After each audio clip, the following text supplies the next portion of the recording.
Welcome to the show, Trevor Gates. Hello. How you doing, bro? Gates. Doing good. How are Kin you? to Kevin Gates? If I do, he owes me money just like Bill Gates does. Birthday money for the past 23 years. Who are you, man? I am a recovery ally, student in the Human Services program. I'm also an individual who's been personally affected by addiction, and recovery is right now my whole life. And why is that? Because recovery not only helps the people who are addicted, it helps people who lose their family members, lose their loved ones, lose their friends to the substances and to the behaviors that they get trapped in. They might not be deceased, but for a while they're gone. They're not present in those people's lives. My mother wasn't for quite a while. That's what I was going to ask. You have a personal connection. I do. My mom is a recovering alcoholic, recovering addict.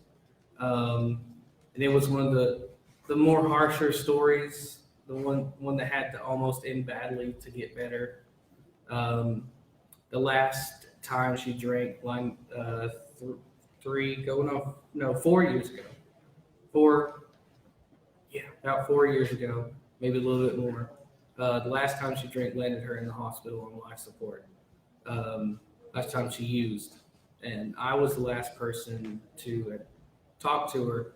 It was pretty early in the morning. I was alone with her because my dad had went out to get us some food, and I just started talking to her. I didn't know she wasn't conscious when I started, but I started talking to her, and I said, "Mom, I know you probably can't hear me, and I don't know if you ever will hear me again, because the doctor told us that the next 12 hours were crucial."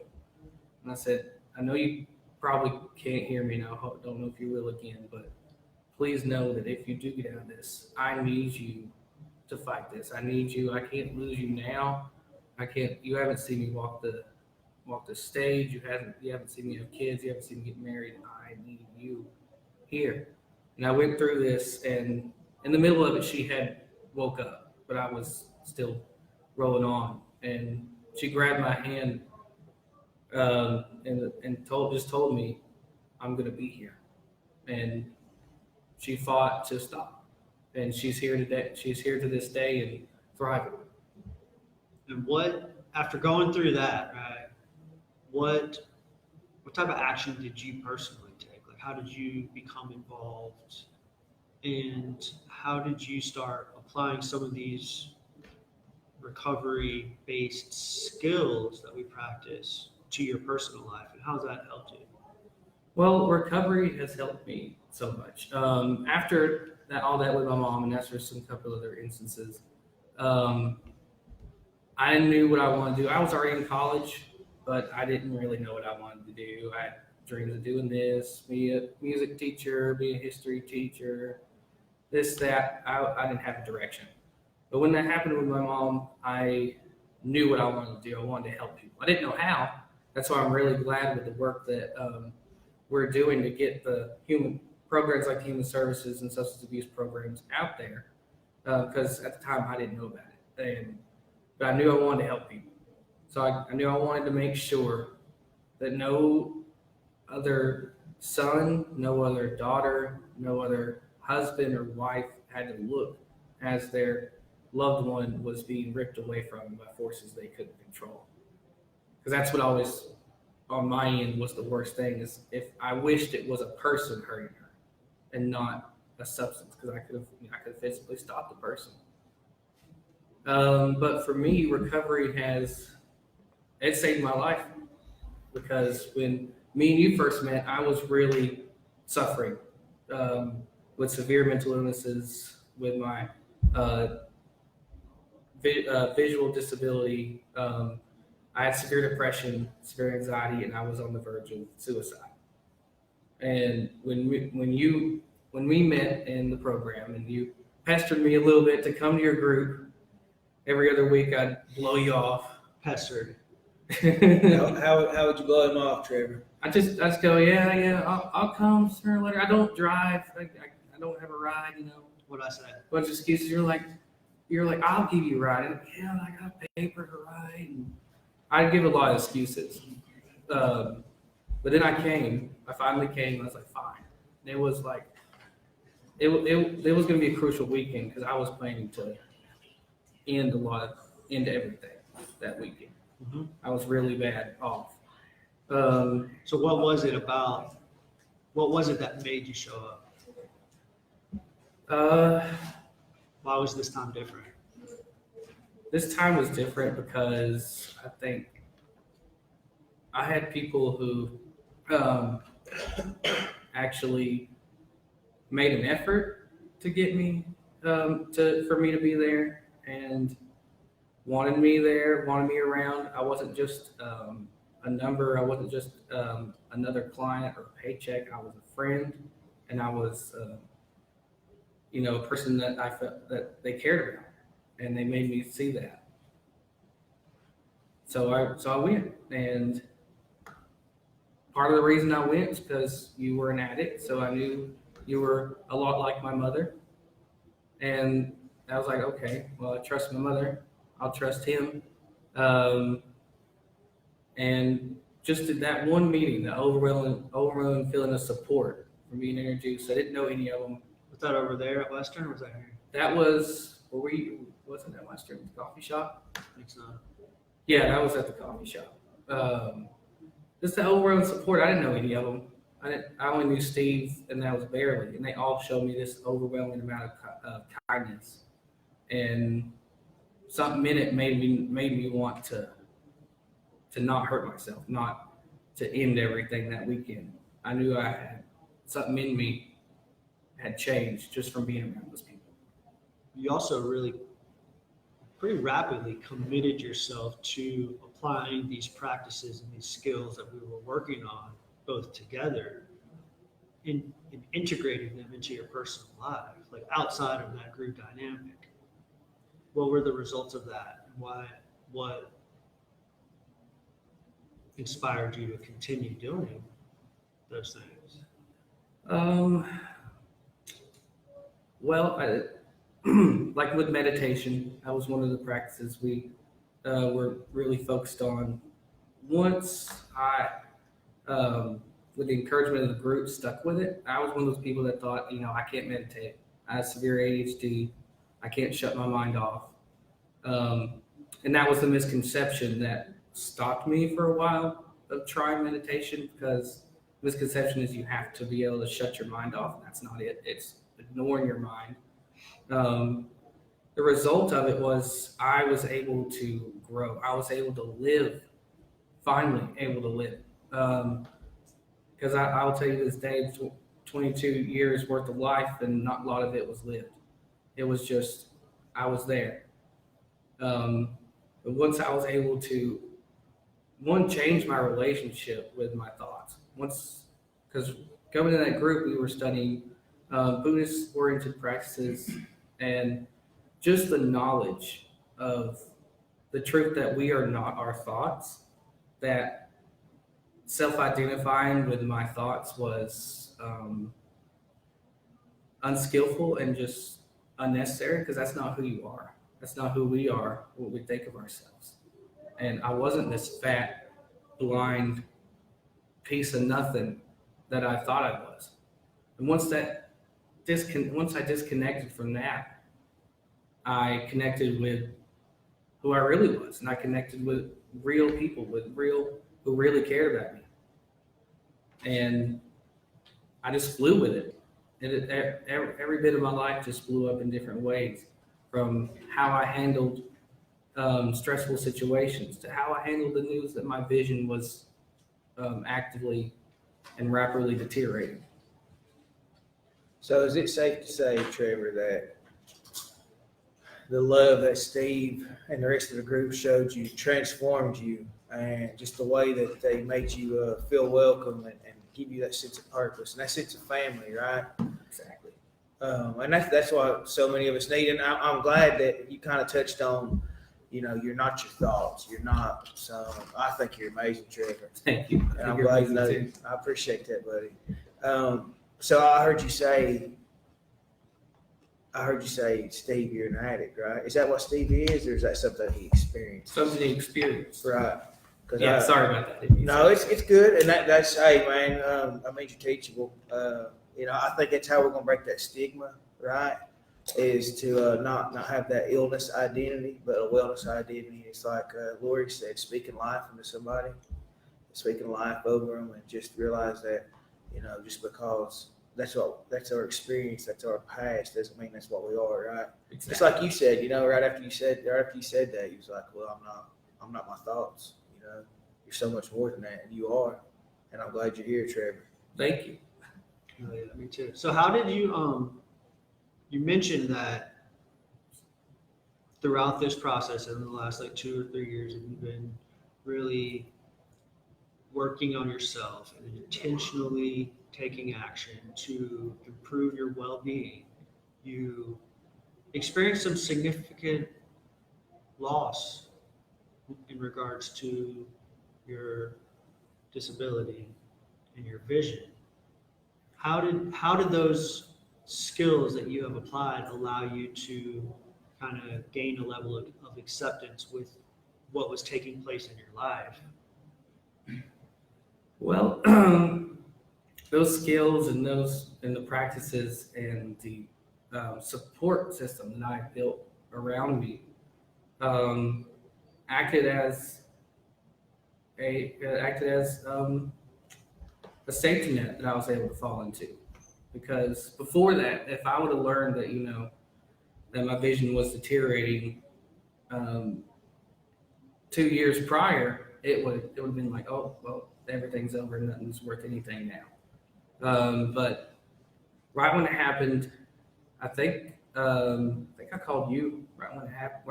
Shortly after I got out of the eye doctor, and they told me, and you gave me encouraging words. I went to Lori and Clancy and Nicole Connor right after, and I'll never forget what Lori Clancy told me. And it's probably the thing that stopped me from falling into a really deep depression right after that, because I went to her and I told her, and it was obvious to her, probably everyone I talked about, that it was affecting me. That the thought of never being able to see my loved ones' faces again, or my friends, was jarring. But she told me, she said, I can tell you're getting depressed, but you're not going to go down that road because I'm not going to let you. And something about that was, she didn't let me. The support around me didn't let me. It helped because I was able to look past this loss and grieve. I had to grieve my own vision. Didn't see that coming. No pun intended. Trevor, you're a warrior, man. Dude, he is, bro. He seriously is, man. Thank you. Let me toot his horn a little bit. Talk to us about your goals, bro. Tell us what's next for Trevor. Where are you headed? Where are you taking this thing? Well, I got some short-term goals. One short-term goal is this is a little bit of an advertisement because I want as many people to come to this as possible. But right now, and I just started the process of making sure it can happen. But next July, I will hopefully be in Boston for the 10th National Collegiate Recovery Conference, doing a presentation along with my partner on ableism and recovery, and also particularly ableism with people in recovery. I gotten this inspiration to do this when I went to the 9th National Collegiate Recovery Conference this past July. And I went to a lot of these social justice talks and talking about how recovery is not just one issue, it's every issue. It's a holistic thing. It's everything that addict, that person suffering through addiction, alcoholism, a disability, mental illness. It's everything. We have to talk about racism. We have to talk about sexism. We have to talk about ableism. So I just submitted my application to the Collegiate Recovery Leadership Academy through ARHE. I'm terrible with acronyms, so if you can look up what the full acronym I am means. too, Trevor. I can't stand them. And there's another one. It's also through the SAFE program. I can't remember that, but they're an amazing organization, and they'll be connecting me with other people, connecting me and my partner with other people to help us fund our research and fund the and assist us on the research. And I'll be talking about the ableism, and he'll be talking about how it relates to racism. We had met at the conference last July, and we met sort of in a funny way, but once the misunderstanding was cleared up, we became really, really close. I gotten to the University of Houston. You don't mind if I tell the funny story, do you? Bring it, man. I got into the University of Houston. It was late, and it was my first time on an airplane, so I was really tired. And once I got oriented in my room, I knew where the bathroom was, I knew where my room was. I didn't know if anyone was there, but I'd gotten my stuff to unpacked and got ready to go to bed. So I went out, went to the bathroom, and because I was really tired and I wasn't paying attention, usually because of my vision, I make sure to clean up so there's no pee on the seat. But I didn't because I was tired, so I didn't do that little bit of what I do to make sure I don't make a mess because I can't see. And in the morning, he had confronted me. He had said that, "Yo, you peed on the seat. That's not cool, dude. Can you watch out next time?" And I'm like, "I'm so sorry. I didn't mean to." And I didn't tell him that, I'm visually impaired. I just didn't see. I just said, "I'm sorry." And later, as I went back to get ready, I walked out with my cane, with my glasses, the indicators that I had a visual problem. He automatically started talking to me. It was a different vibe between me and him. And he helped me get to where we were going to volunteer and get to the conference. And we started to bond. And later in the day, as we were sitting outside and everybody's conversating, he stops me and he says, "I want to apologize for my comment earlier." He says, "I didn't realize that there were clear reasons for what you did, and it wasn't because you were just being rude or inconsiderate." And once we made that connection, we spent the whole conference together.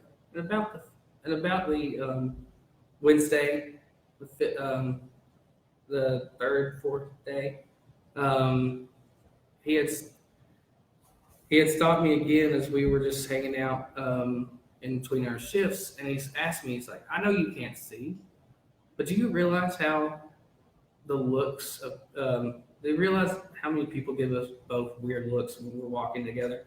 Because they would see an African American man and a blind man walking together, and they do stuff that was just disrespectful and inconsiderate to me or him. And whenever I went to these social justice talks and realized I wanted to do this, he asked if he could be a part of it, because he wanted to show that when we treat people badly